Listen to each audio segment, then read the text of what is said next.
Dear friends, good evening. This year, the Greek American community of Western Pennsylvania, through its major organizations, including AHEPA, GAPA, the Pan-Icarians, and the Pan-Carpathians, the American Hellenic Foundation of Western Pennsylvania, and the Greek Nationality Room Committee of the Nationality Rooms program at the University of Pittsburgh, have come together to celebrate Greek Independence Month under the thematic tribute to James Williams, an African-American hero in the Greek Revolution, as well as to celebrate the inspiration of the Greek Revolution to the abolitionists and the abolitionism movement in the early 1800s. These themes are little known outside historical scholarship and even less known among Greeks of the diaspora. As bridge builders, the co-organizers of the month's celebrations and tributes first honored the mayor of Pittsburgh, Mr. Edward Gainey, with a Capodistrias Award, who fostered two proclamations, one from the city and one from the county.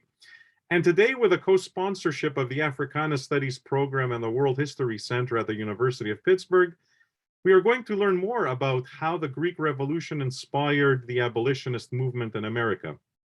At this time, I would like to sincerely thank the Nationality Rooms and Intercultural Exchange Program at the University of Pittsburgh, and specifically Mrs. Kari Xomen, its director, Mrs. Molly McSweeney, and Mrs. Tricia Figliulio, the African Studies Program, and the World History Center at the University of Pittsburgh for their participation to prepare for, co-sponsor, and participate in tonight's unique presentation by Dr. Maureen Santelli. Dr. Santelli hails from Montana. She attended the University of Montana in Missoula, where she earned undergraduate degrees in history and classics. Her combined interests in ancient Greece, Rome, and early American history inspired her research as a graduate student at George Mason University, where she completed her master's and then her PhD. She has completed fellowships at George Washington's Mount Vernon, the Historical Society of Pennsylvania, and the Library Company of Philadelphia. She also has worked with the National Peace. She is an associate professor at Northern Virginia Community College, where she teaches United States courses. She has published an article with Early American Studies, an interdisciplinary journal, the topic Retired Circle, Women's Support of the Greek War for Independence and Antebellum Reform. Her recent book, The Greek Fire, American-Ottoman Relations and Democratic Fervor in the Age of Revolutions, examines the rise of Philhellenism in the US and how the movement influenced both foreign and domestic policies during the early American Republic. Dr. Santelli, thank you for accepting our invitation to present your findings about how the Greek Revolution of 1821 inspired the abolitionists and the abolitionist movement in America. This is an area of history that very few are aware of, and we are very grateful that you are taking valuable time from your day to bring this knowledge to us. Dr. Santelli, the floor is yours. Thank you. Thank you so much for having me. I want to thank the University of Pittsburgh and the Nationality Rooms for the invitation.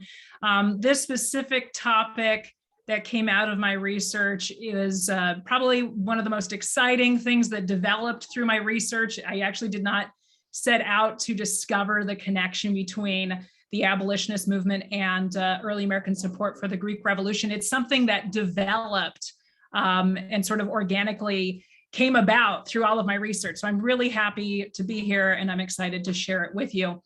I have a PowerPoint images I want to share so you don't have to just look at me through the whole thing here. So let me pull that up. There we go. I'll go ahead and get into the presentation mode. There we go. Okay, so I'm going to comment on the images and provide some information. I try to not just use like random images of the people I'm talking about. I try to get them as close to the time period I'm speaking about. So I'll make reference to that as I go.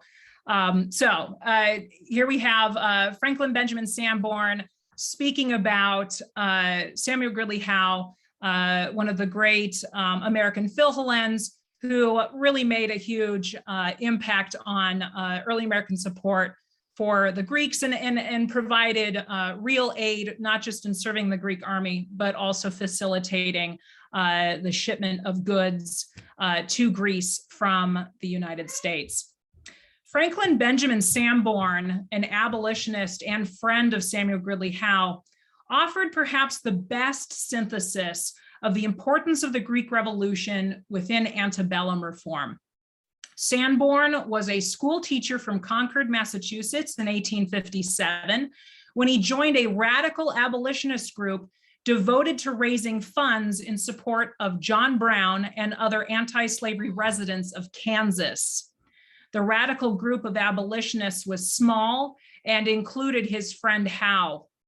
Later renamed the Secret Six, Sanborn and the other members of the group began to provide assistance in February 1858 for Brown's next great effort to end slavery in the United States. Brown's plan was to incite an armed slave insurrection, which would begin at Harper's Ferry, Virginia, the following year. Though Brown's slave insurrection was suppressed almost immediately, the event further exacerbated sectional tensions between North and South. Sanborn was forever associated with this climactic event, which ultimately paved the way towards civil war. Decades later, Sanborn wrote the preface and notes for the collected letters and journals of his dear friend, Samuel Gridley Howe. Sanborn praised his friend for his role in the emancipation of Greece and later within the United States. Howe was a born philanthropist, observed Sanborn, and well aware that the service of mankind often requires political revolutions. Sanborn went on to state that Howe's interest in, quote, a higher and better civilization had begun in Greece and culminated in our American Civil War. Reflecting on the legacy of the Greek Revolution and the aftermath of the Civil War from the vantage point of the early 20th century, Sanborn viewed the progress toward abolition in the United States from a global perspective. To Sanborn, at least, the abolition of slavery in the United States could not have been accomplished without the influence of the Greek War of Independence. The Greek Revolution drew attention of most early Americans beginning in 1821, right when the war began. At first inspired by a transatlantic phenomenon known as the Hellenic movement, many Europeans and Americans supported the prospect of a Greek nation. And this is gonna give me problems. There we go. Early Americans imagined themselves to be politically and ideologically connected with ancient Greece and wished to release the modern Greeks from the Ottoman Empire. So from the earliest origins of the United States, early Americans hoped to sort of recreate a history for themselves, divorcing themselves from their Britishness, and instead adopted elements of the history from the ancient Roman Republic. By the time of the early 19th century, a number of important discoveries were made with antiquities. We also have, Napoleon's conquest within the Mediterranean. We have Lord Elgin's controversial purchase of the Parthenon marbles. Early Americans, as well as, of course, people in Britain, debated over whether or not these marbles should be removed and taken to the British Museum. This is an image depicting the Parthenon marbles in a temporary room at the British Museum in 1819. But mostly elites, but there were early Americans who were engaged in this conversation. We see this active interest in this classical past, and early Americans believed that they had this shared history with the Greeks and the Romans. So they sort of naturally are going to gravitate not only to supporting the Greek Revolution because of their own revolution, but because they believed that at least politically and intellectually, their past linked with the ancient Greeks. Philhellenes joined efforts with benevolence and missionary groups, and together they promoted humanitarianism, education reform, and evangelism. This image is of an engraving for the Independent Benevolent Society of Philadelphia in 1811. These benevolence groups consisted of both men and women, although it was an important way that women in particular, through an extension of groups from their churches, could become involved in public outreach. And you can see in this image that there's some classical references as well. We have Lady Liberty here with the Phrygian cap.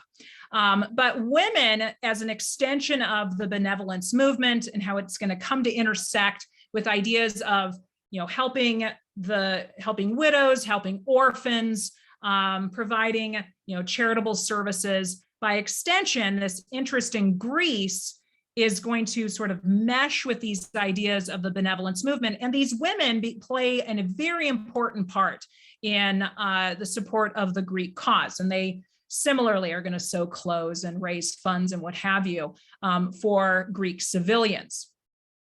The redemption of the Greeks by various pro-Greek organizations assumed a sort of secularized missionary spirit, which endeavored to spread an American understanding of freedom, liberty, and Christianity to all parts of the world. And again, with that classical connection, Greece is sort of, in their minds, an obvious place that should receive their aid. Greek relief efforts were led by the classical scholar and philanthropist Edward Everett, and was supported by countless community groups throughout the country. By the way, Edward Everett studied for his PhD in Germany. He traveled to Britain. He met Lord Byron, one of his great heroes, and he supposedly was in attendance for some of the debates over whether or not the British should purchase the Parthenon marbles. So sort of an interesting connection there. Long after the Greek Revolution had ended, the ideas and tactics of the Hellenic movement contributed to the growing momentum of the American abolitionist movement. Before abolitionism became a popular movement in the United States, many early Americans viewed slavery as it existed in the Muslim world to be abhorrent. The popularity of captivity tales, which describe the experiences Westerners had as captives in the Muslim world, informed and sustained negative feelings toward the Ottoman Empire and Muslims in general. Captivity tales was a very common genre in the early 19th century.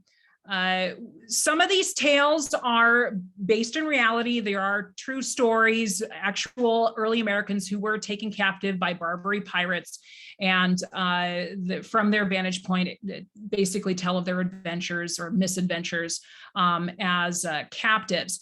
Some of these stories are also fictionalized, but as a genre itself, these are widely read, not just by elites, by the general public. And the tales are going to play a very important part in not only their perspective of the Barbary Wars, but also about the Barbary states and the Ottoman Empire by extension. African American publications reference the Greek cause with frustration and appeal to their readers to recognize the similarities between the life of a Greek under Ottoman rule and the life of an African slave under a Southern master's rule.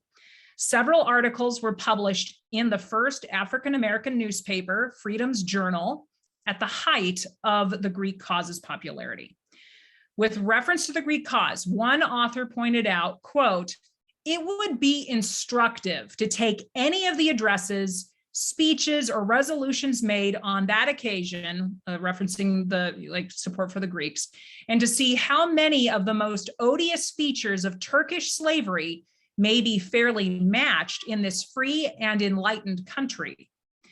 The author continued with their own comparison between slavery in Greece and America and concluded that given the amount of support the Greeks had recently enjoyed, quote, "What generous mind would not rather be Greek than the Black?" Another article written more than a year later observed, quote, "In the midst of these nations who call themselves the friends of liberty and humanity, involuntary servitude is justified, while it is even a problem whether the understanding of Negroes be of the same species with that of white men." Still another example of an African-American abolitionist using the Greek cause as a rhetorical tool was David Walker. Printed in 1829, Walker's radical pamphlet, Appeal to the Colored Citizens of the World, rallied both free and enslaved African Americans to stand up to the institution of slavery. Now, what's so radical, you might be wondering, about David Walker in this particular pamphlet? We see a shift emerging by the mid to late 1820s. This coincides with the height of the early American support for the Greek cause.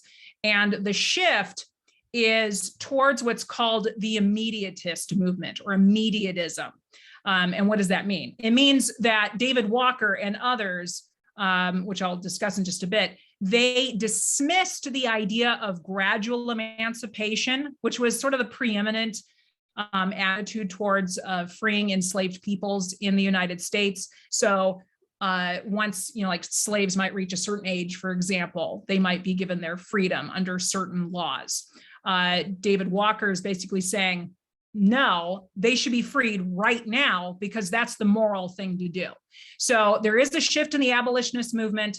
And from that vantage point in that historical context, because obviously we don't see it this way, that was considered very radical, to just the idea of just end slavery right now, tomorrow.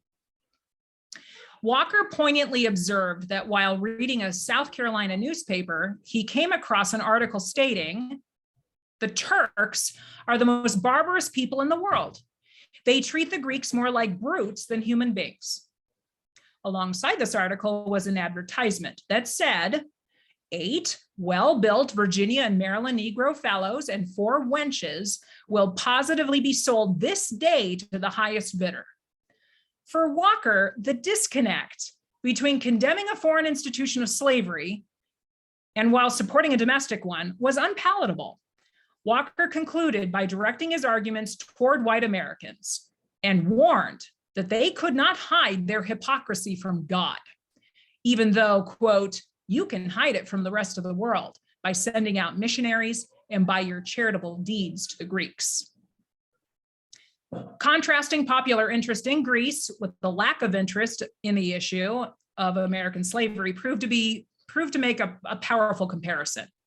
If the Turks were indeed barbaric for holding slaves, as had been argued for some time, captivity tales had perpetuated this idea, what made American slaveholders different? For Walker and others, racial differences did not provide sufficient justification. If Americans could see the similarity between the Greeks and African slaves, then it would be clear that the institution itself was the problem, not the racial characteristics of the slave. Perhaps the most famous white abolitionist of the antebellum era almost made his humanitarian debut as an American Philhellenic soldier. William Lloyd Garrison was just 20 years old when the Greek cause in America was at its height of popularity. Here he's pictured in 1833. It's just a little bit later, but not by too much. So this is roughly how he would have looked as he is coming into his career as an abolitionist and a reform fighter. Caught up in the midst of the pro-Greek fervor, Garrison, like many other youths of his time, aspired to defend the Greeks by joining the Greek army. Although the budding abolitionist ultimately decided not to join the Greek forces, Philhellenic rhetoric, however, stayed with Garrison throughout his life. For example, in 1831, Garrison openly accused his countrymen of being hypocrites for supporting the Greeks while forsaking African slaves. In a piece titled "The Insurrection," which was printed in Garrison's publication, The Liberator, Garrison reprimanded his contemporaries who feared slave insurrection and flatly stated that African slaves did not need to be pushed into insurrection by abolitionist influence. And this was the growing sentiment that abolitionists are radical because they want slavery to end tomorrow. They aren't willing to compromise on this issue. So we need to try and prevent the spread of abolitionist literature. So there's an active effort to prevent abolitionist newspapers, pamphlets, what have you, from reaching the slaveholding states. Instead, Garrison argues, they could find incentive, quote, in their stripes, in their emaciated bodies, in their ceaseless toil. Garrison continued his accusation of hypocrisy by pointing out that most Americans had applauded the Greek insurrection and observed that African slaves, quote, deserve no more censure than the Greeks. Garrison's writing, especially in his insurrection article, and there are other examples, created controversy wherever it was reprinted. And we see this controversy being discussed in both northern and southern states in their newspapers. One Portsmouth, Maine newspaper reported that North Carolinians were especially up in arms, demanding in 1831 that anyone who circulated the Liberator ought to be barbecued. And that's the direct quote. The Portsmouth Journal made a similar historical connection as Garrison had with the Greek Revolution, pointing out that if the Liberator would incite insurrection in the South just for being there and being read, then the North Carolina Free Press should also stop publishing pieces about liberty and equality and, quote, rejoicing at the successes of the Greeks. So something has changed here. When the Greek Revolution first began in 1821, Americans had seldom connected the abolition of Greek slavery with the condition of slavery in the United States. Citizens of the American South rejected any link between the plight of the Greeks and that of their own slaves. The spreading desire for freedom would eventually come into the American South, at least predicted some abolitionist newspapers, and African slaves would, like their Greek counterparts, ultimately rebel. The national consensus behind supporting the Greek cause was becoming a distant memory by the 1830s and was instead joining with the divisive political rhetoric of the antebellum era. To recall the tyranny of the Turks was to summon the ultimate definition of despotism in the contemporary world, again, at least in the minds of early Americans. The Greek cause became a part of a reformist legacy, linking the progression of these antebellum reform movements to a global story rather than just a domestic one. An important way in which the rhetoric of the Hellenic movement was adopted by abolitionist groups was through the unveiling of Hiram Power's statue, The Greek Slave. Anticipated for 2 years, Power's masterpiece finally arrived in New York in August of 1847, and here it is on display in the Dusseldorf Gallery in New York.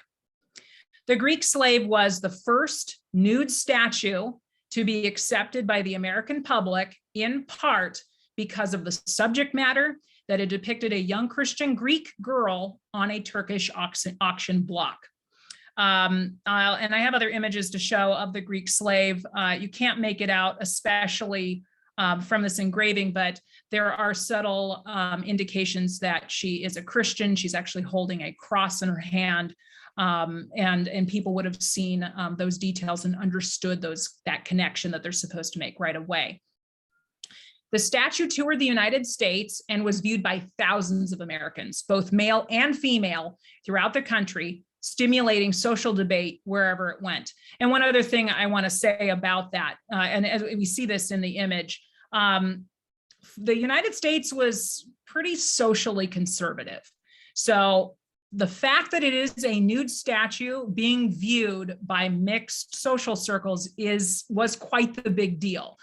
So here we see both men and women and even children viewing the statue. So why was this statue okay?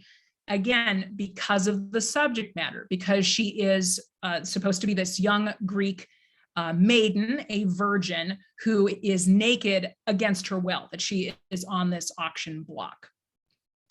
The work compelled many Americans to recall their support for the Greek Revolution, their disdain for Ottoman slavery, and the status of women both at home and abroad.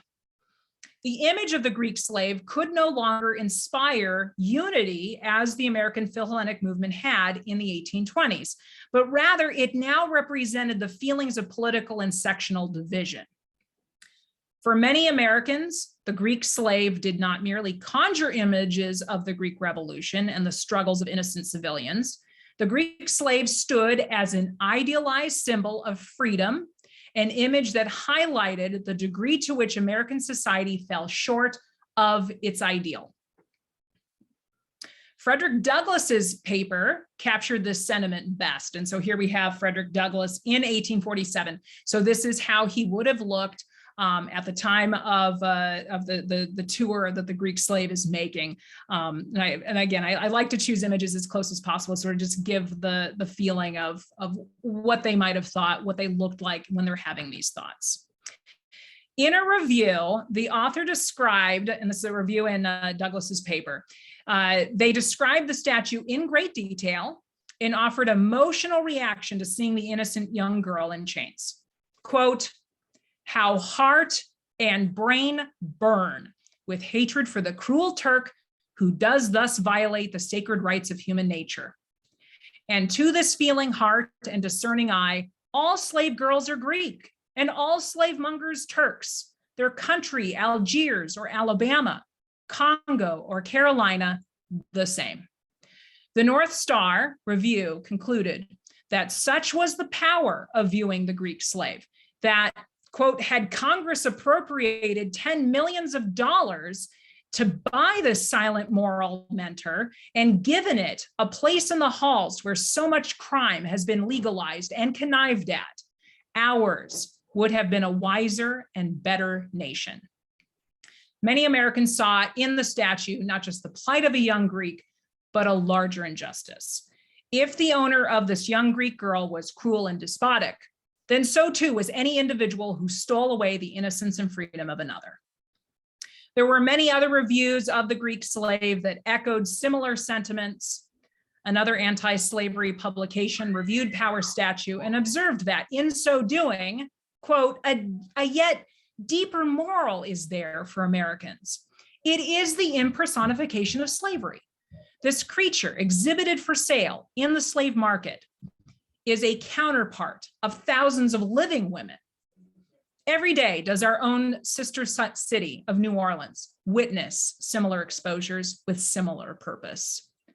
The author of the article concluded with the hope, would that the Greek slave, as she passes through various portions of our country, might be endowed with power to teach, to arouse, to purify public opinion. Yet another publication printed in their review of the statue that while Power's image enchants the world, there were fair breasts that heaved with genuine sympathy beneath the magic power of the great artist that have yet breathed a sigh for the sable sisterhood of the South. May many a mother and daughter of the Republic be awakened to a sense of the enormity of slavery as it exists in our midst. These reviews clearly indicate that for many Americans who flocked to see the Greek slave, they not only saw the statue as a beautiful work of art or as a political statement against slavery in the Ottoman Empire, but also that it was an indictment against slavery within Power's own home country.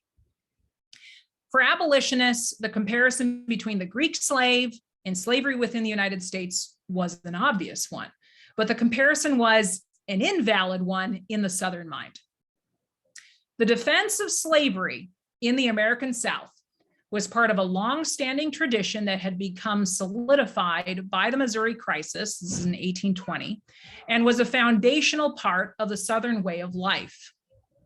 Pro-slavery arguments only became more intensified by the 1830s as Northern abolitionist societies increasingly began publishing indictments against slavery in publications such as William Lloyd Garrison's Liberator. In addition, the Greek slave was thought of as a white woman about to be sold into slavery to, presumably, a non-white male. By condemning the enslavement of whites in the world, Southerners could simultaneously defend a global concept of freedom while still defending Black slavery at home.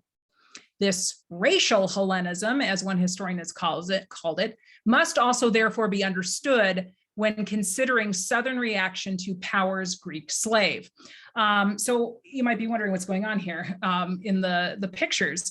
So first of all, the Apollo Belvedere, which is an important Hellenistic age statue, had long been valued as sort of the ultimate example of Greek statuary. The Romans themselves saw it as sort of a perfection, in a tangible perfection of the human form as created by the Greeks. Over time, that attitude evolves.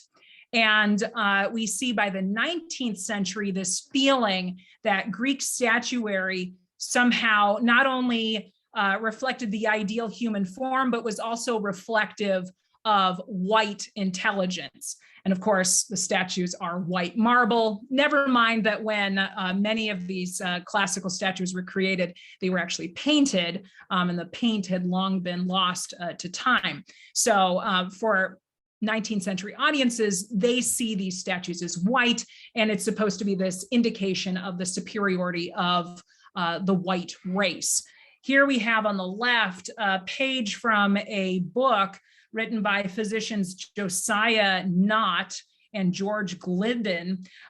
They are using that alleged scientific argument, which obviously in our minds is not scientific, obviously just purely racist, in a way to justify the continuation of slavery, that people of color are somehow inferior. But here we have in their work comparing African Americans to the El Palo Belvedere, so to supposedly show that science proves the superiority of the whites as connected with the ancients.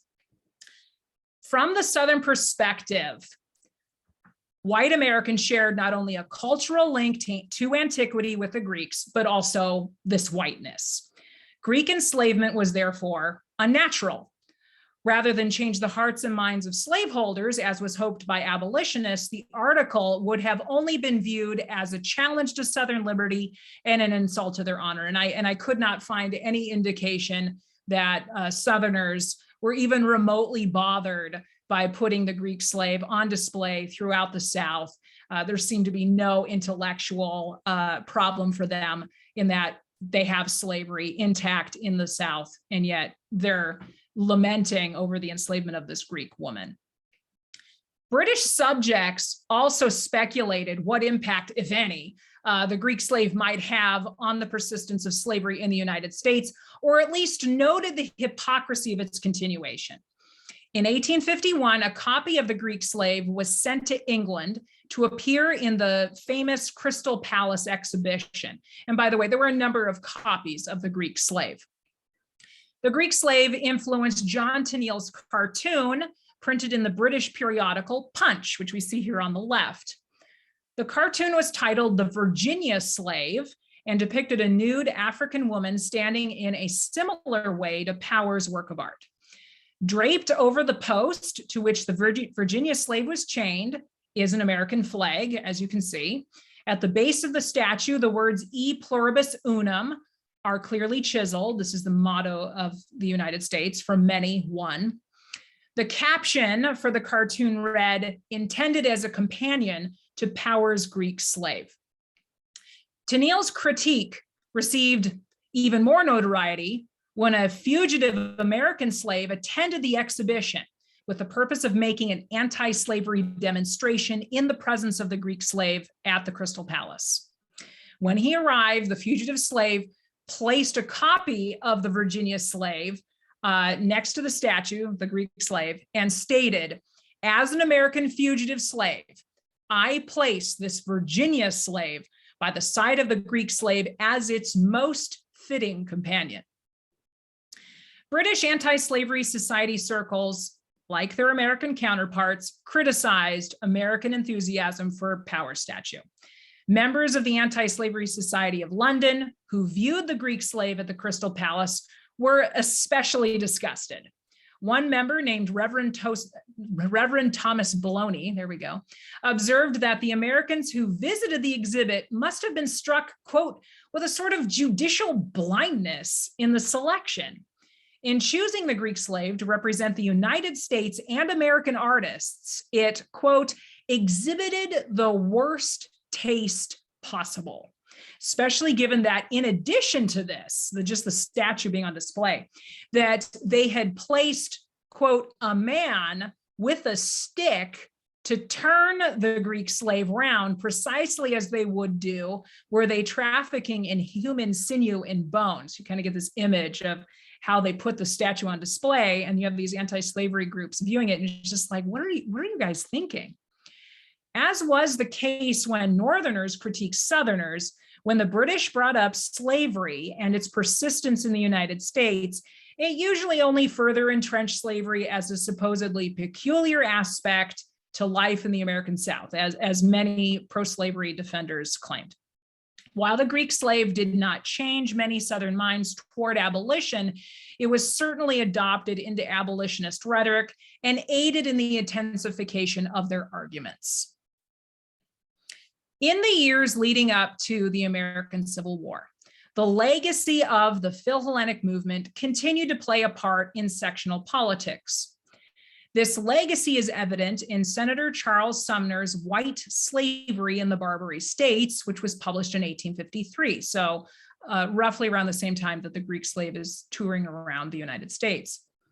While the title indicates the work was intended to be a history of slavery in the Barbary States, the anti-slavery sympathizer repeatedly used Turkish slavery as a comparison to slavery in the American South. By referring to the South as the Barbary States of America, Sumner offered a multitude of points of comparison to the Barbary States, including that, quote, Virginia, Carolina, Mississippi, and Texas should be the American complement to Morocco, Algiers, Tripoli, and Tunis. In addition to the Barbary States, occupy, argued Sumner, nearly the same parallels with the slave states of our Union. With the slave's long catalog of humiliation and woes not yet complete, Sumner's history of the Barbary States illustrated that the system of slavery Philhellenes had so reviled decades earlier was really not dissimilar to the system they themselves allowed to continue within their own borders. Some refugees from Greece made the case themselves that Greek and African American enslavement was the same issue, giving the American abolitionist movement an expanded international perspective.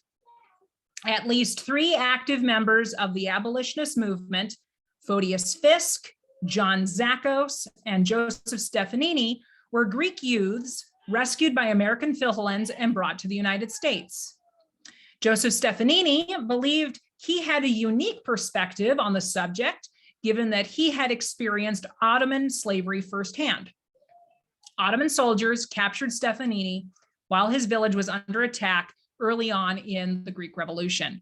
For several years, he lived as a captive, not knowing whether he would ever see his family again.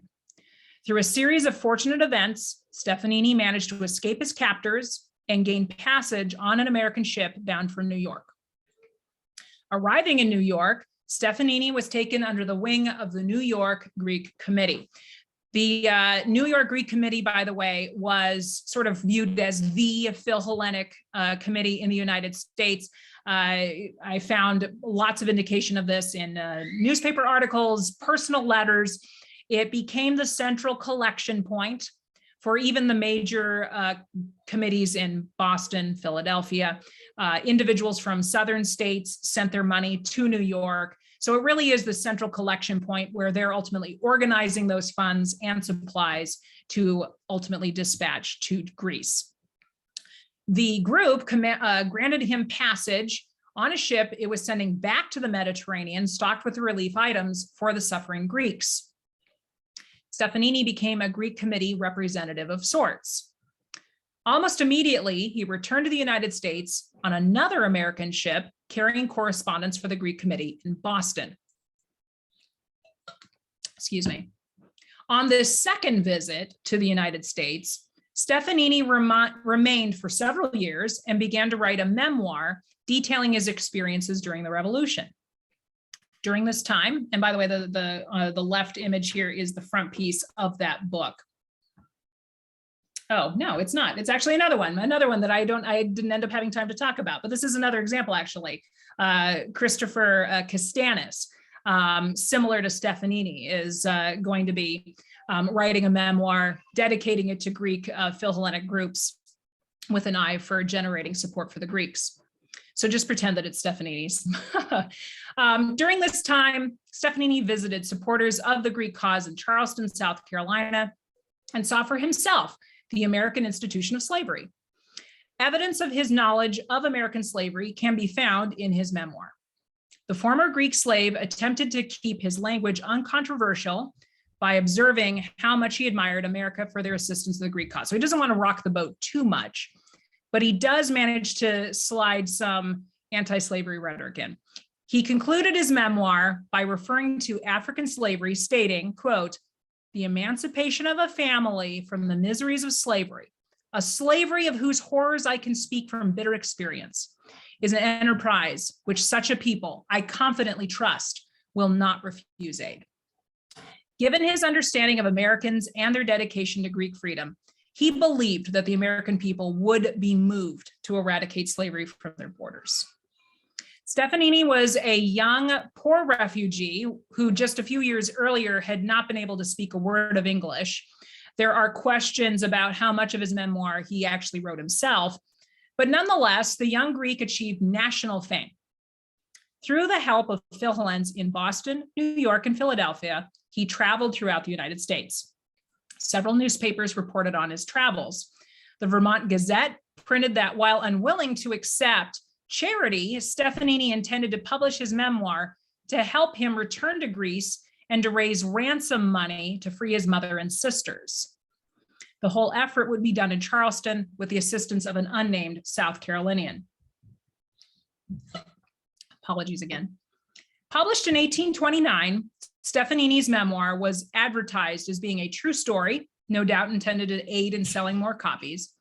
To say the memoir was a true story was not enough, though.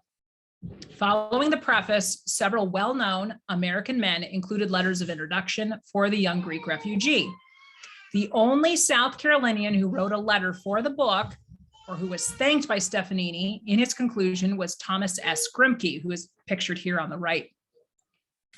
Thomas S. Grimke was the son of a wealthy South Carolina slaveholder and the brother of Sarah and Angelina Grimke, both of whom would emerge as outspoken advocates of the anti-slavery movement in the 1830s. So they're kind of exceptions to the rule in South Carolina.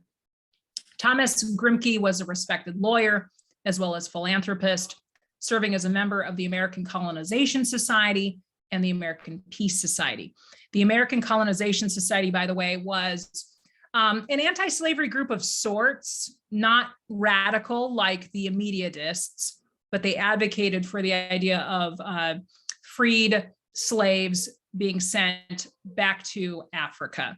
Harriet Beecher Stowe, the author of Uncle Tom's Cabin, was also a supporter of the society.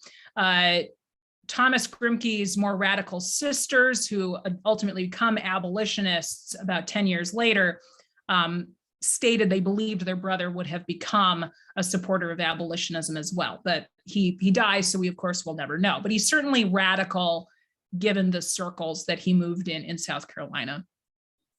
Grimke was not specifically named as a South Carolinian who assisted Stefanini in editing the manuscript. However, Grimke had at least some input. His letter of introduction for the memoir stated that he had examined Stefanini's letters and therefore recommended him, quote, "with great pleasure to all who feel a sympathy for his personal misfortunes."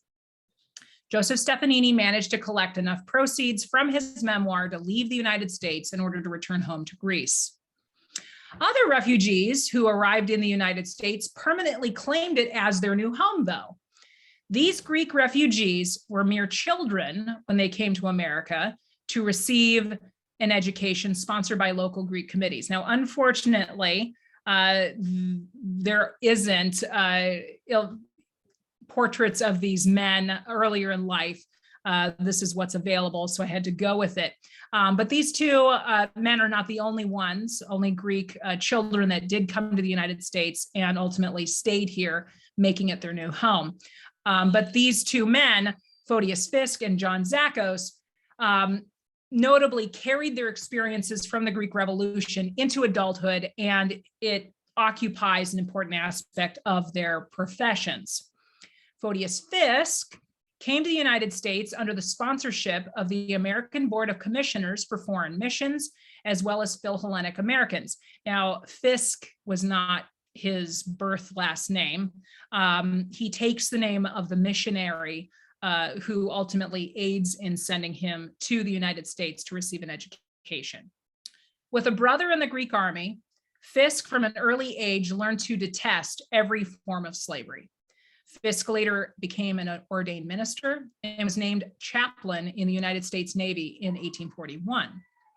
Throughout his life's work for the abolition of slavery and other philanthropic causes, admirers of Photius Fisk recognized the connection between his devotion to the anti-slavery movement and his experiences with the wrongs imposed upon the people of his country by the Turkish tyrants. That's a quote from Photius Fisk. Fisk became well acquainted with William Lloyd Garrison, Wendell Phillips, Frederick Douglass, basically the all-stars of the abolitionist movement. Perhaps the most noteworthy of connections he makes is with John Brown. Garrison introduced Fisk to John Brown in Boston in 1859, while Brown was making secret arrangements for his raid at Harper's Ferry. Holding Brown to be a, quote, true friend of the anti-slavery cause, Fisk contributed $100 to Brown's mission, and $100 must have been quite a lot of money for Photius Fisk to donate. John Zachos was another Greek-American abolitionist. He was 10 years old when he came to the United States under Dr. Samuel Gridley Howe's care. American Philhellenic patrons paid for the young boy's education and living expenses until he graduated in 1840. He spent most of his life as an educator and school principal. During the American Civil War, however, Zachos worked with the Educational Commission of Boston and New York, traveling to South Carolina in 1862 as part of the Union presence in the region. Zachos assisted with providing education to the newly freed slaves, a venture not dissimilar from the efforts made by benevolence groups for Greek education in the years that followed the revolution in the 1830s. The benevolence groups that I mentioned, especially led by women, we see an orchestrated attempt to raise funds, gather teachers, to send to Greece to organize some of the first schools for young Greek boys and girls. So it's sort of interesting, we see this parallel with John Zachos making a similar sort of venture to provide education to the recently freed enslaved population. A news report printed in New York related the arrival of the Union forces, as well as the presence of 3,000 to 4,000 freed slaves who had assembled to celebrate Emancipation Day. The plentiful supply of abolition speeches included an ode written by John Zachos declaring the African slaves finally free. Although the Greek cause initially aimed at helping the Greeks as an extension of philanthropic relief abroad, ironically, in the end, it transformed American society. Both the rhetoric of the Greek cause and participation in the movement influenced reformers and brought a global perspective to the abolitionist movement. Though the consensus among Philhellenic organizations of the early 1820s was short-lived, the memory of the Greek cause continued to play a pivotal role in American reform through the 19th and into the early 20th centuries. So I'll go ahead and stop my share here. And I'm happy to discuss with you other aspects of or examples of what I discussed here. Dr. Santelli, thank you very much. This was very informative. Things that very few in the Greek diaspora know about, even fewer in Greece know about, and even much fewer in the United States know about. I think your research is seminal. Your discovery is important, and it is a good thing that at least a growing number of Greek American organizations are reaching out to you and presenting this material, especially at this point in the history of the world, certainly in America, where we see a sort of different type of shall we say, quasi-slavery, if we can call it that. It's ever so important. What I'm going to do here, Dr. Santelli, is just put this up, which is, I hope everybody can see it. Never mind the disclaimer at the bottom right. It's important that we put it. But the most important part here is your very important book.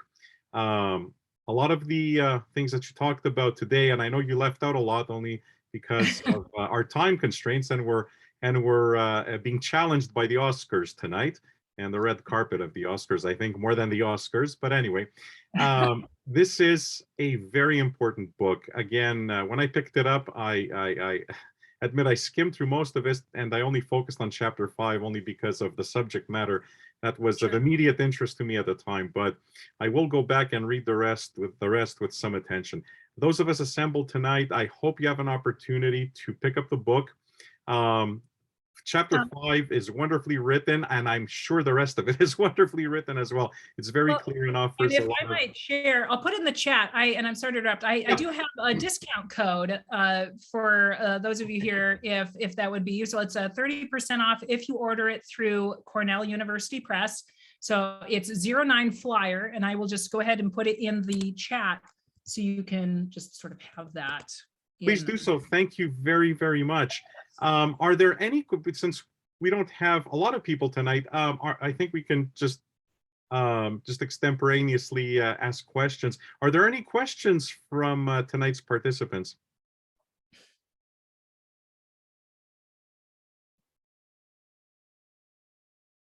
I have a question. Sure. My question is this: the various Greek societies that had assembled to support Greece with materiel and other methods, how much is known about if they shifted in helping the abolitionists, and if there were any direct and I would say intimate relations between the chief members of these committees with the Secret Six, for example. You alluded to it, Fisk gave money to John Brown, but that also logistical support to the abolitionists. I did try to trace down in my research, thinking, well, maybe there was a direct shift where we see a correlation between Greek committees and their membership joining abolitionists. I unfortunately couldn't see like an overwhelming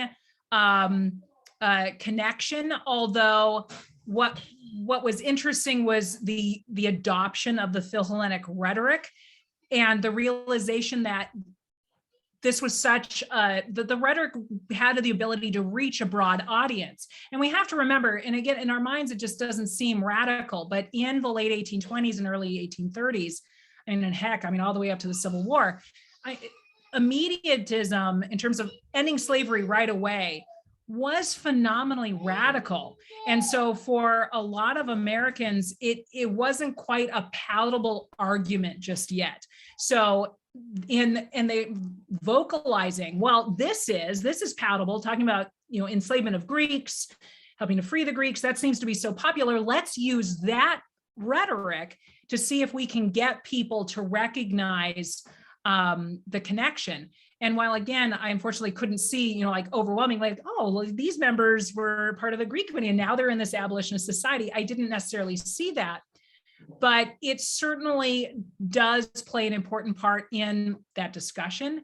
And abolitionist circles do grow, of course, by the end of the 1850s.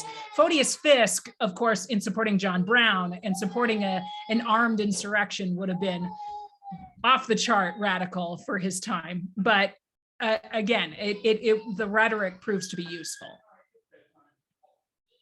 Thank you. Any questions from our participants? This is Basil Zafiriou. Yes, Mr. Zafiriou, go ahead. First of all, I'd like to thank Professor Santelli for a most interesting presentation on a subject that is, as Mr. Yonakaji pointed out, is very little known. the connection or parallelism between the slavery of the Greeks under the Ottomans and the slavery in the US is rather obvious. So one can see people pointing out the hypocrisy in order to make the case for abolition. But in your book, you write that the Greek Revolution also influenced the suffragist movement in the US. What is the connection there? How did that influence come about? So that is, we see the strains through that with abolitionists tended to start to shift towards embracing women's suffrage by the late 1840s.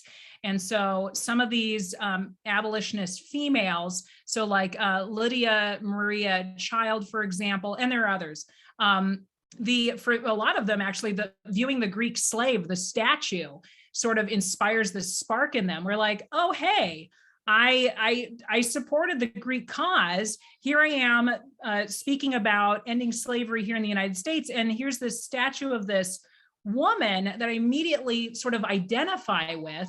And so it comes to be that rhetoric becomes adopted by suffrage groups.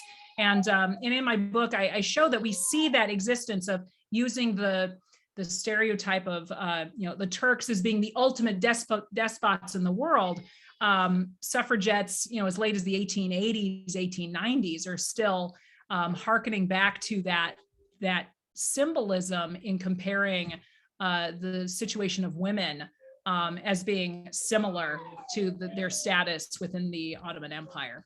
So it's just sort of this organic thing that as the abolitionists adopt that rhetoric, we start to see advocates for women's suffrage who shared membership in that other group adopting it as well. Thank you. What brought you to study this issue? What brought you to it?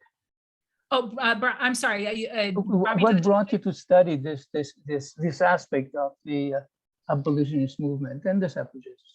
Yeah, so originally, and I came from an interest in looking at the classical influence on early America. I was in the archive and I was chatting with an archivist at the Library Company of Philadelphia, and she was studying immediatism and abolitionism roughly around the same time I was looking at. And she said, I just read David Walker's pamphlet that I just talked about, and he talks about the Greek Revolution, so you should maybe check it out. And I had seen some references to slavery in the United States in connection with the Greek Revolution, but David Walker's argument was it was so in your face that I thought, there's got to be something more to this. So it was sort of a happy discovery. And it just kind of evolved from there.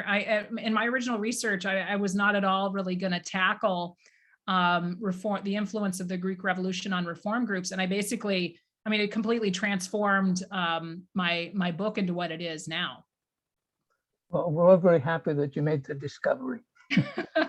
Thank you. Any other questions?